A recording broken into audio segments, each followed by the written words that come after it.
Село Помоклі Київської області. Свідчення Кравченко Анастасії Сергіївни. Джерело музей Голодомору. Батько і старший брат Гриша ходили на роботу в колгосп. І я це як зараз бачу. Мати біля комина, а вони лежать усі, бо опухли вже. Чекали тільки смерті. І я не знаю, що тоді сталося, але я вже була мертва. Якимось чином мене привели до тями. Я почула, як хтось сказав, вона вже дихає. Якось брату віддали маленький кусочок, приблизно 100 грам житнього хліба. І він підійшов до матері, став на коліна і попросив при ньому з'їсти.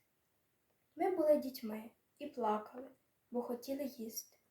Але брат наполягав, аби мама з'їла, бо без неї ми усі би не вижили.